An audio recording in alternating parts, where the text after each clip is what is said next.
Hi everybody. So I was looking for a video to send out to my students on a snow day over To Kill a Mockingbird chapter 9 and 10, and I really couldn't find a good one, which was surprising to me because chapter 10 in To Kill a Mockingbird I feel like is a pivotal extended metaphor for what is actually going on in the book and Harper Lee's perhaps thesis statement of the entire book, if you will. So thought I would make this little video for you all. You're welcome. And let's first of all look at chapter 9. I don't think chapter 9 necessarily advances the plot too much, although we do learn some things about the Tom Robinson plot line, okay? So Scout here in chapter 9 is first introduced to the fact that her father, Atticus, the wonderful Atticus, is defending a black man. She learns this on the playground. Cecil Jacobs, a play yard bully, if you will, was the one to announce that Scout's daddy was defending the N-word slur. And we start to learn bits and pieces of who Tom Robinson is and why Atticus is defending him. But we also see, obviously, within this, the high degree of racial prejudice. We learn within that chapter from Atticus himself that there is talk around the town that he should not do much, to quote the book, I shouldn't do much about defending this man. But Atticus goes on to say, if I didn't, I couldn't hold my head up in town. I couldn't represent this country in the legislature. I couldn't tell you or Jim not to do something again. So here we see more of Atticus's morals, his internal way that he is going to be, he's not going to be hypocritical. If he's going to tell his children to do something, he is going to hold it to himself. And also, one of my favorite quotes from the entire book comes from this chapter as well. And I'll go ahead and read it. And Scout asks Atticus, are we going to win? And he says, no, honey. Then why? And then he responds with this, and I love this so much. Simply because we were licked 100 years before we started is no reason for us to try not to win. So obviously Atticus knows that the racial prejudice in Maycomb is such to where he's not going to win this case, but that doesn't mean that the right thing would be to just give up. We also learn a little bit about the Finch family within chapter 9. Aunt Alexandra is very concerned about the way Atticus is raising the kids, especially Scout.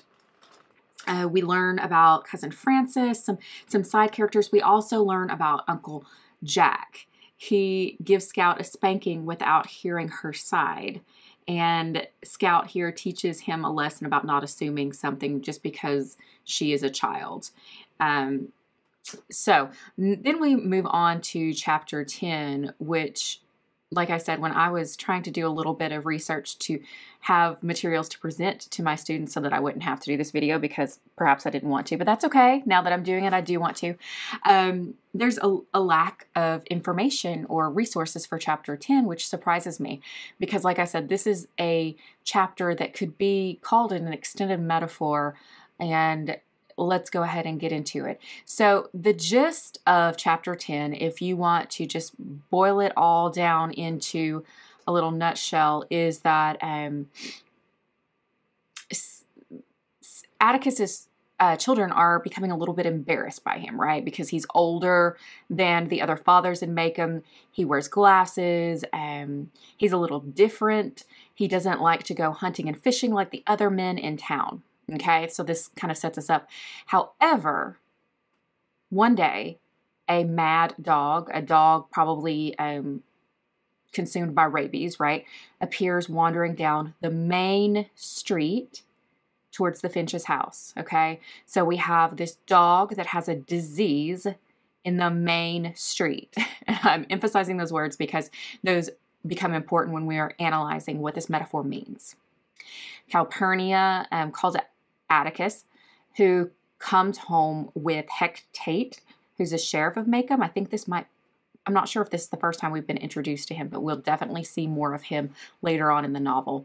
Heck brings his rifle and asks Atticus to shoot the animal. And this comes as somewhat of a surprise to Jim and Scout because they know nothing of Atticus yielding a gun.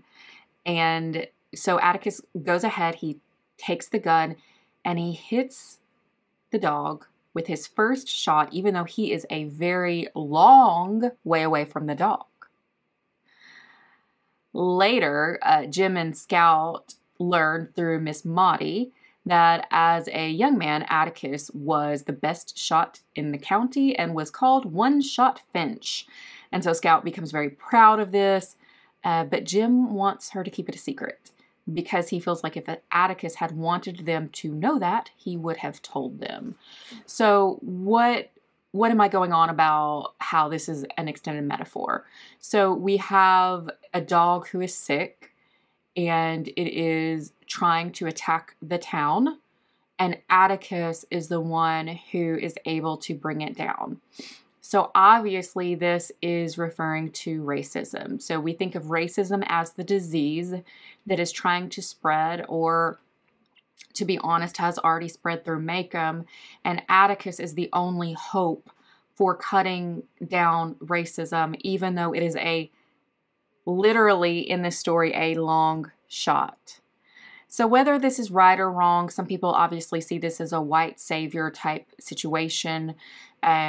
Nonetheless, this is what Harper Lee has written, and this gives us more insight into who Atticus is, how basically all hope hangs on him. And let's see what else we can find in this particular chapter that I haven't gone over yet. I think perhaps this is the first chapter where mockingbirds are actually mentioned. Okay, so Atticus says, page 119 of my book, that I'd rather you shot at tin cans in the backyard, but I know you'll go after birds. Shoot all the blue jays you want, if you can hit them. But remember, it's a sin to kill a mockingbird. And then Miss Maudie goes on to say, your father's right. Mockingbirds don't do one thing but make music for us to enjoy. They don't eat up people's gardens, don't rest in corn cribs. They don't do one thing but sing their heart out for us. That's why it is a sin to kill a mockingbird. So obviously, mockingbirds are a symbol of innocence throughout the entire novel. And it doesn't just refer to racial injustice. You're going to see innocent people throughout this novel who are being shot at, if you will. Let's check and make sure that I haven't missed anything that I wanted to go over in chapter 10. Let's look at just a few of these quotes. Definitely a shift occurs in the novel in chapter 9 and 10. Before the fire, the novel has centered on Scout and her childhood world, and basically just a super long exposition, if you will, the games that they used to play as children. But after the fire, we start to see these very real adult themes come into play within the novel. It is the shift of the loss of innocence theme that you will see throughout the entire novel. And here are those quotes that I brought up about Mockingbird. Let's skip through that. Also, we see, okay, let's look at Miss Maudie's nutgrass. Now, this goes back to chapter 5, but it is still somewhat ties into chapter 10, okay? So, if she found a blade of nutgrass in her yard, it was like the Second Battle of the Marne. She swooped down upon it with a tin tub and subjected it to blast from beneath with a poisonous substance she said was so powerful it'd kill us all if we didn't stand out of the way. Why can't you just pull it up?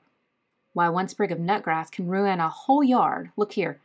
When it comes fall, this dries up, and the wind blows it all over Macomb County.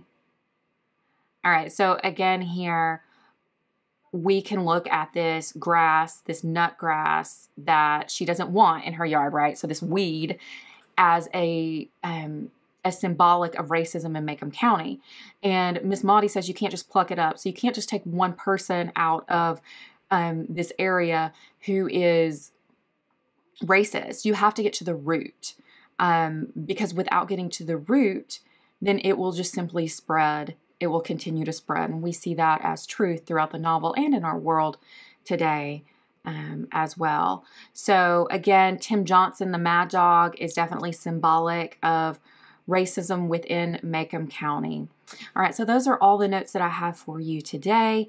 Hopefully you have enjoyed the novel up until this point, and just make sure to keep digging deeper. That while on the surface level it just seems like a good story, there are a lot of things that we can glean from it. No matter how problematic that we may see some issues today, especially coming from Harper Lee, who didn't have a viewpoint of a Black person during that time, but she did have an important viewpoint as a white woman who experienced things from the outside. And it's important, I think, to not minimize or belittle people's viewpoints and what she has seen. She was able to bring forth this topic in a racially charged time period in our country, and we can still glean truths from that, and we can learn from it, and we can point out perhaps areas that we see problems with, and we can go forward and change those as well. So enjoy the rest of To Kill a Mockingbird.